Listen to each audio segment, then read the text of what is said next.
बिस्मिल्लाहिर्रहमानिर्रहीम। रमज़ान में इफ़्तारी कैसे करेंगे, उसका तरीक़ा क्या है, इफ़्तारी की दुआ क्या है, ये तमाम चीज़ें आपके सामने एक एक करके सराहत के साथ बयान करूँगा। जैसा कि आप अगर देखना चाहें तो माह रमज़ान के फ़ज़ाइल व अहकाम सफ़ा नंबर 402 खोलकर आप देख सकते हैं। नंबर 1, इफ़्तारी के वक्त दुआ कबूल होती है। हदीस में आता है कि जब इफ़्तारी के वक्त आदमी दुआ करता है उस वक्त उसकी दुआ रद्द नहीं की जाती। वजह इसमें ये याद रखिएगा, क्योंकि ज़रा समझने की बात है। इंसान के सामने इफ़्तारी के सामान मौजूद होते हैं, खाने पीने की चीज़ें मौजूद होती हैं। अगर वो चाहता तो खा सकता था, टाइम से पहले भी खा सकता था, लेकिन नहीं खाया, रुका रहा। क्यों रुका रहा?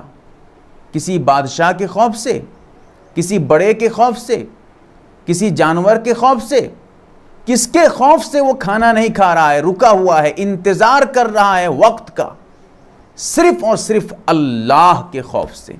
चाहता तो छुप कर भी खा सकता था, लेकिन नहीं खाया। क्यों? अल्लाह का डर था। उस वक्त सिर्फ और सिर्फ अल्लाह का खौफ दिल में होता है, और इसीलिए उस वक्त अगर कोई दुआ करता है उसकी दुआ रद्द नहीं की जाती।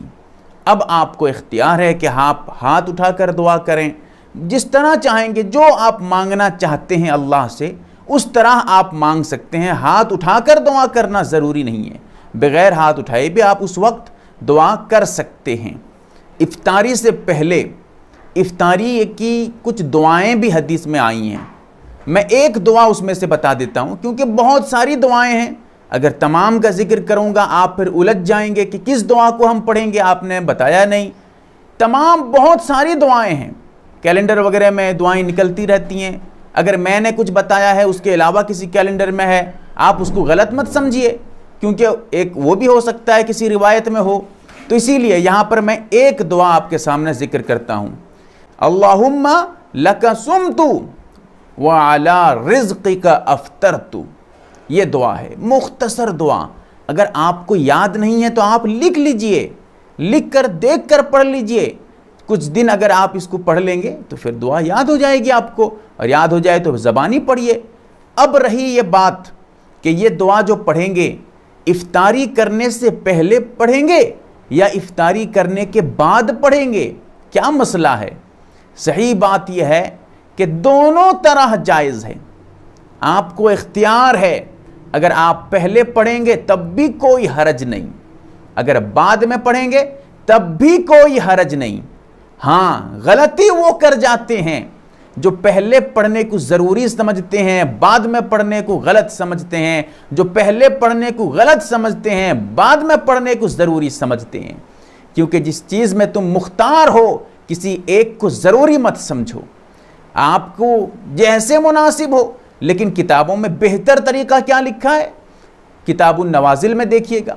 बेहतर यह है कि आप इफ्तारी से पहले दुआ पढ़ लें, फिर उसके बाद इफ्तारी करें, यही बेहतर है। वरना अगर कोई कहता है कि नहीं मैं बाद में पढ़ूंगा, पहले नहीं पढ़ूंगा, ठीक है, कोई बात नहीं है, बाद में भी आप पढ़ सकते हैं। लेकिन पहले पढ़ लेंगे तो बाद में नहीं पढ़ेंगे, बाद में पढ़ेंगे तो पहले नहीं पढ़ेंगे, दोनों जगह नहीं पढ़ेंगे। ज़रा इसको समझिएगा, बहुत अहम बात है।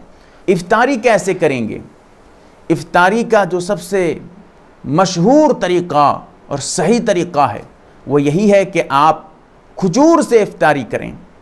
अगर आपके पास खजूर नहीं है, छुआरे होते हैं, सूखे खजूर होते हैं, उसको रख लीजिए, रोज़ाना उससे शुरू करिए। इफ्तारी जब आप करेंगे उससे ही शुरू करें। अगर ये आपके पास नहीं है, पानी सबके घर में मौजूद है। पानी किसके पास मौजूद नहीं है? सबके पास पानी मौजूद है। तो ये चीज़ें अगर आपके पास नहीं है तो आप पानी से जो है इफ्तारी शुरू करें। इफ्तारी का आगाज़ आप पानी से करें। ये जो है एक सिलसिलेवार तरीक़ा है। उसके बाद रही जब खजूर या छुआरे का आप इस्तेमाल करेंगे, मुनासिब यह है कि ताक अदद इस्तेमाल करें। ताक अदद, एक खजूर इस्तेमाल करें, या फिर जो है आप 3 खजूर इस्तेमाल करें, या फिर जो है आप 5 खजूर इस्तेमाल करें। ताक अदर, बेजोड़ ये आप इस्तेमाल करें, इससे इफ्तारी करें, ये मुनासिब और बेहतर है। और इसी तरह नंबर 4, इफ्तारी में जल्दी करें। यह भी एक अहम बात है और बहुत ज़रूरी है। गलती भी कर जाते हैं कुछ लोग, जल्दी करने का मतलब ये समझते हैं, क्योंकि हदीस में आया है कि इफ्तारी में जल्दी किया करो, यही सही तरीका है, बेहतर है जल्दी इफ्तारी करना। अब जल्दी का ये मतलब नहीं है कि अजान जो हो रही है वो पहले दे दी जाए, टाइम से पहले। जरा समझिए, रोज़े जो खोलने का वक्त है, इफ्तारी का टाइम है, वो है सूरज के डूबने से। इफ्तारी का अजान से ताल्लुक नहीं, कोई ताल्लुक नहीं, दूर दूर तक अजान से ताल्लुक है। इफ्तारी का किससे? गुरूब शम्स से, सूरज के डूबने से। अगर आपके वहां सूरज डूब जाता है, जो टाइम टेबल हर इलाके में मदरसे वाले टाइम टेबल निकालते हैं, जिस मदरसे पे आपको भरोसा है, जिसको आप ज़्यादा तरजीह देते हैं, उसका टाइम टेबल अपने पास रख लें, उस एतबार से आप टाइम देखकर इफ्तारी किया करें।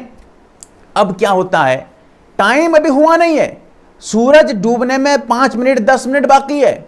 लोग समझते हैं इफ्तारी में जल्दी करो, चलो खोल लो, रोज़ा खोल लिए, इफ्तारी कर लिए, रोज़ा ही फासिद हो गया उनका, रोज़ा ही नहीं हुआ। अब इफ्तारी में जल्दी करने का मतलब क्या है फिर? मतलब यह है, इफ्तारी करने का टाइम हो जाए, उसके बाद भी तुम जानबूझकर ज़्यादा देर मत करो। यह है असल मतलब इसका। कैसे? इफ्तारी का टाइम, मिसाल के तौर पे यह टाइम मैं आपको यकीनी तौर पे नहीं बता रहा हूं, मिसाल के तौर पे समझाना चाहता हूं। 6 बजे इफ्तारी का टाइम है सूरज के डूबने का। अब 1-2 मिनट आप एहतियात के तौर पे रख लें, 6:02 3 मिनट पे 2-3 मिनट एहतियात के तौर पे रखते हैं। उसके बाद आप इफ्तारी कर लें, रोज़ा खोल लें। लेकिन 2-3 मिनट से ज़्यादा करके आप 6 बजे रोज़ा खोलने का टाइम हो जाता है, आप 20 मिनट 25 मिनट के बाद खोल रहे हैं। यह है इफ्तारी में देर कर रहे हैं, इसको मना किया गया है। और इफ्तारी में जल्दी किया करें, वही मतलब है जो मैंने बताया है। टाइम हो जाए, 1-2 मिनट एहतियात कर लें और जितने जल्द हो सके इफ्तारी कर लें, ठीक है। इसमें होता यह है, गांव की जो मस्जिदें हैं वहां पर जो जानने वाले नहीं होते हैं, जो जानने वाले हैं बहुत अच्छी बात है, जानने वाले नहीं होते हैं, टाइम होने के बाद भी अजान देने में 10-10 मिनट 20-20 मिनट देर कर देते हैं। उससे क्या होता है, लोग अजान का इंतजार करते हैं। अब लोगों को कौन समझाए, कौन बताए इफ्तारी का ताल्लुक अजान से नहीं टाइम से है, कौन बताएगा उनको? लेकिन अगर एक सिलसिला चल रहा है, लोग अजान से इफ्तारी कर रहे हैं, तो फिर अजान तुम सही वक्त में दे दिया करो। जैसे ही टाइम हो जाए 1-2 मिनट एहतियात के तौर पे रखो और अजान दे दो, देर मत करो। यह है असल बात।